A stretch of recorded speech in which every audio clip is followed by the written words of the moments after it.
Hey guys, it's Amber. Welcome back to my channel. Today I'm going to be talking about the novel that I'm working on and answering all of your top questions about it.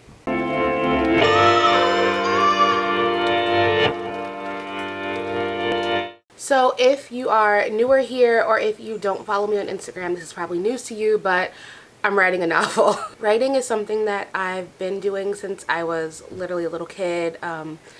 I've always wanted to be a writer. I've always pictured walking into like a Barnes and Noble and seeing a display table full of books that I'd written. So this has been something that's been a passion and an aspiration forever, but this is the year I'm finally making it a reality. My goal is to have a rough draft of my first novel finished by the end of the year. Because I'm still in the planning phases, I didn't want to do like a writing vlog. No way. Didn't want to do like a writing vlog or anything like that because there's not a ton to show yet. So I put out a call on Instagram and asked you guys to ask me your top questions, and I'm going to answer all of those questions in this video. Obviously, the question I got asked the most is, what is your book about and what genre will the book be? By the time this video goes live, I should have also uploaded a coffee chat where I talk about why I used to hate that I loved women's fiction or chick lit books. So if you watched that video, you probably already saw me say then that the book that I'm working on will be a romantic comedy, chick lit, women's fiction genre.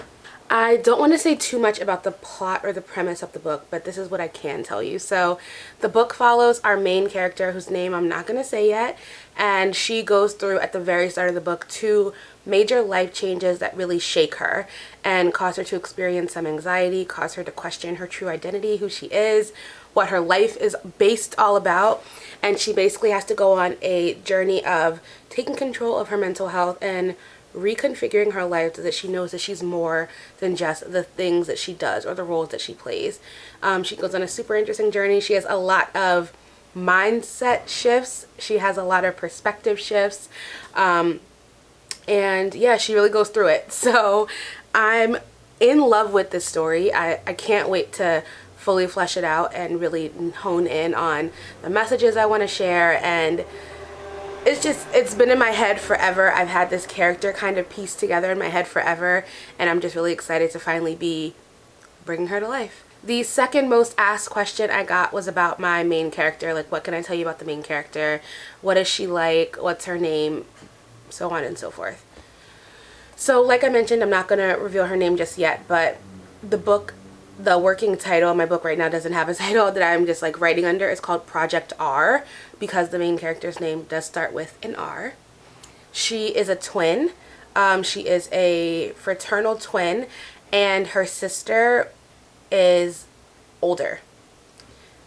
Yeah, as you can see, like some of the details are still like, I have like an outline right now, and then you write, you go through, and then you make sure everything still aligns. But basically, because they were born like on a cusp, like one twin is born at 11:55, the next one's born at like 12:03, they are also different astrological signs, which I think is important when you're looking at the different personalities of these two twins.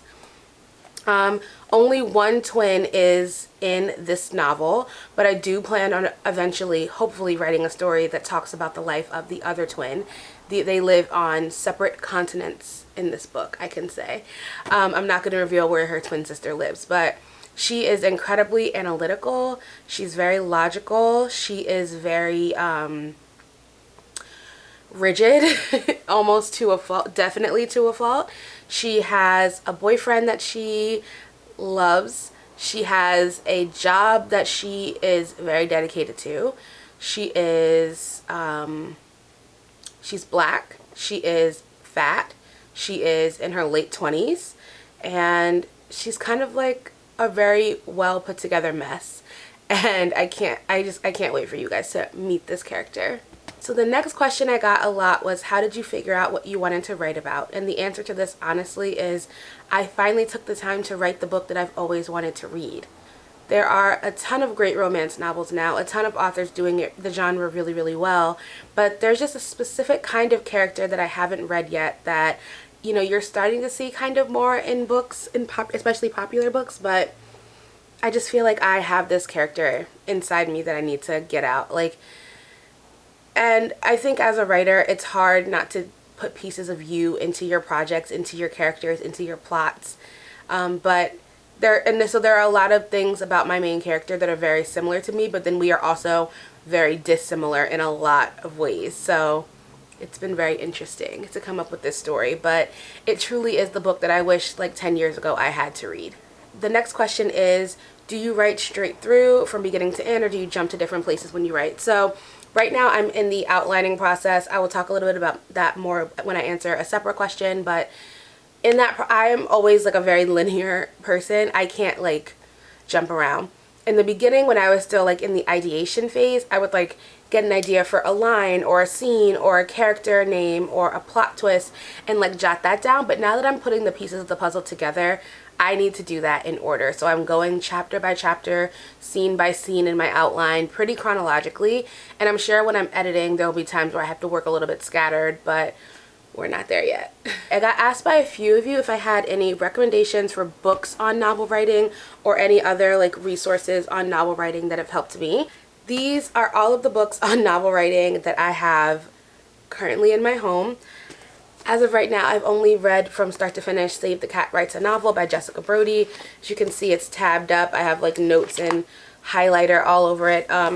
This book is, I think, like a must read for anyone who's trying to write a novel for the first time, or even not the first time. It's so helpful. She breaks down the 15 beats of a novel, like the 15 beats you need to include in a successful story. And then she takes popular books in different genres and breaks down the beats of each of those novels so that you can really understand like the rhythm and the flow of a novel. She also has a great website, Jessica Brody does, full of resources and tips for writers. She runs a writing course that I have looked into, considering taking it. I'm not sure yet. I think I'm going to see how drafting is going for a few months and then decide. And her email list is also super helpful. So check out Jessica Brody, check out Save the Cat Writes a Novel. I picked up this book as well, Before and After the Book Deal by Courtney Mom. I also follow her on Instagram, which is she shares some pretty insightful tips and some like good resources, and she's always like tagging people who are good to follow for writing advice. But I've only just started this. I also saw that Aminatu So from the Call Your Girlfriend podcast is reading this, and she's in the process of submitting a book to be published, so she said this was like incredibly useful for that. I feel like I won't really need to dig too deep into this until I'm farther along in the drafting process, but I'm just glad to have it, and I think a lot of people are saying this has been a really good writing resource. I picked up Writing New Adult Fiction at the recommendation of Hannah Orenstein. Hannah is an editor at Elite Daily, and she's also an author. She's written 2 books so far and has a 3rd coming out later this spring. I believe it comes out in April. I've read all of Hannah's books so far also, and I just love the way that she writes. I love the way that she tells stories. I love the way that she builds characters. I will link both of her books down below. I read them both literally within like a week of each other. But she recommended this book. She literally says this is the book that taught her how to successfully write a novel. So I think I'm going to start digging into this one next. And lastly, I picked up this hunk of a book called The Making of a Story by Alice LaPlante. It is literally like a thickums, like a textbook, but I think that's helpful. It has a ton of chapters in here that covers everything.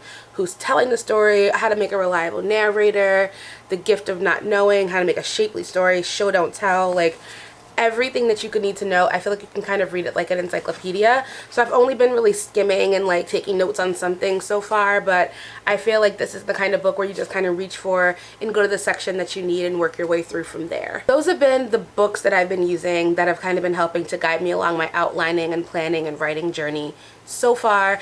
Writing Twitter is also amazing. The writing community on Twitter is very welcoming, very great, very highly engaged. So, you know, pop a tweet, tag your post with hashtag writing community, and I got so many great new author follows and people to connect with just from doing like something as simple as posting a tweet up. Also been really getting into Authortube more, and I think that's helpful. Some people who I've really been enjoying lately, Kate Kavanaugh, I think her videos, along with being very creative and well done, are just helpful to see someone else's writing process. She shares a lot about drafting, a lot about writing style, a lot about best practices for kind of, you know, like creating a flow for your work. I just really enjoy her channel. I will link all of these channels down below. Brittany Wang also does a lot of really great helpful videos for writers that I really like. Helen Redfern, she is based in the UK. She does weekly, if not, it seems like she posts more than once a week, honestly, videos on various elements of her writing journey, whether it's how she uses a bullet journal to track her writing, or how she's getting back into drafting, how she's revamping a project that she was working on and put aside. So I really, really like her videos as well. A few others who I've kind of just started to check out, but I'm also really enjoying so far. Emmeline, etc. She has done a ton of writing vlogs, and I've kind of just been going back into her archives and looking at those. Really like them. By the Brook, she has done these live streams where it's like she'll do writing sprints and have like a live chat going, which I think is so fun, and I'm really liking her channel so far. Then Ellen Brock, I feel like Ellen shares like very factual, very like resource tutorial oriented almost videos that are super helpful. So I will link all of these channels in the description box so that you can check them out as well, especially if you are into writing yourself, whether you're working on a novel or just writing in general. I think you'll really enjoy their channels. Always a siren when I'm filming.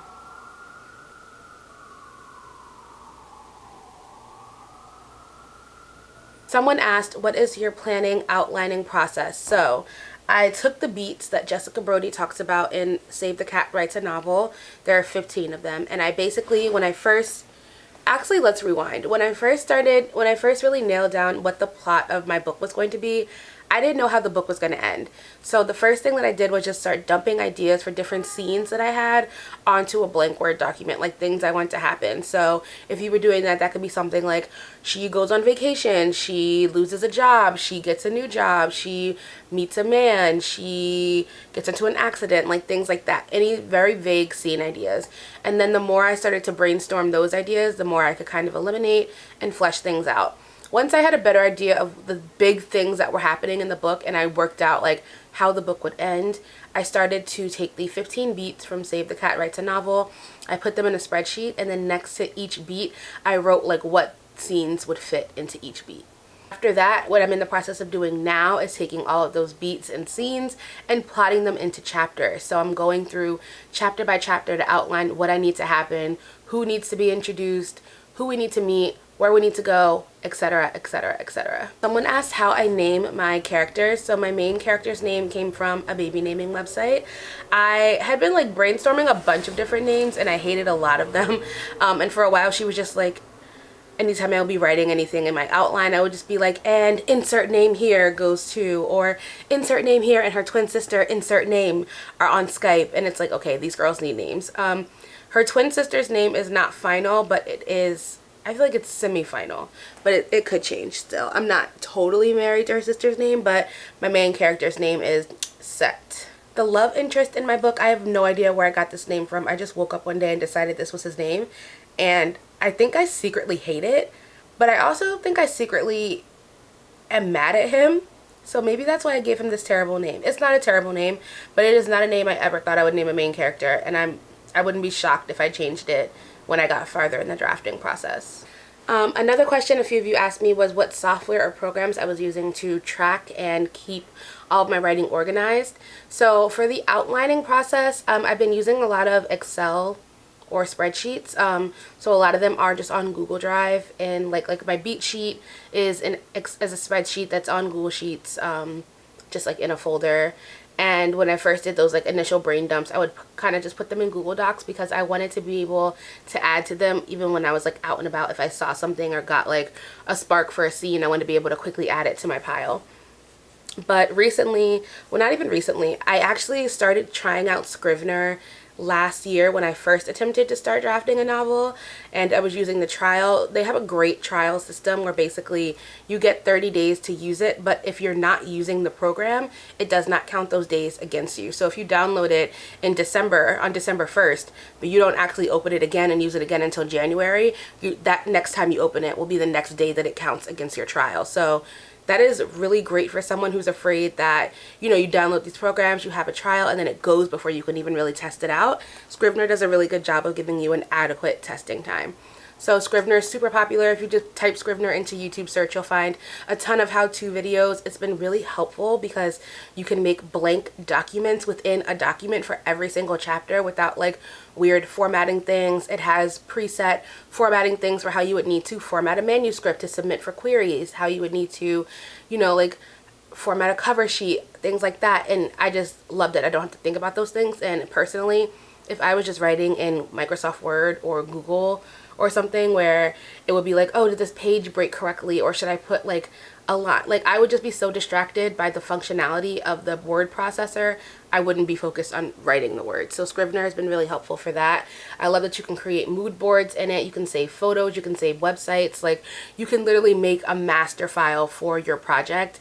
And at the end of the day, despite having all that junk in the file, save and print out or submit a clean manuscript without worrying about like deleting stuff or losing stuff. So Scrivener is my go-to. Someone asked me if I would ever write a book set in Paris. Absolutely.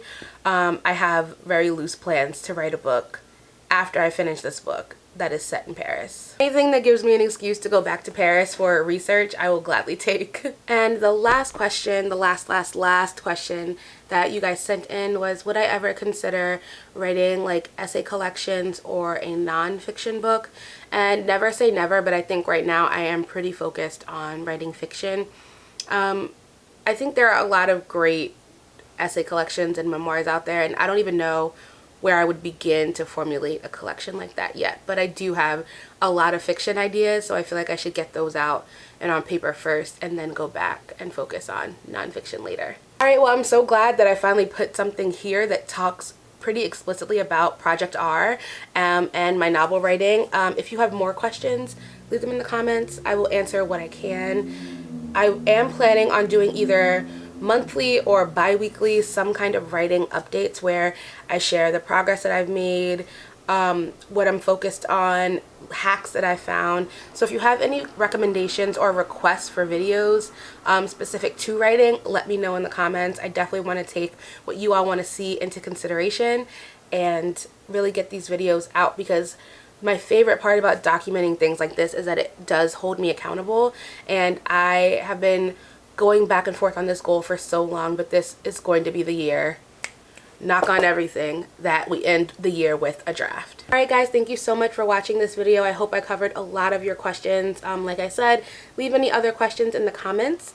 If you haven't already, be sure to subscribe to this channel. I post new videos every single week, and I will see you guys in the next one. Is this what you want now? Feels like you're looking for something better.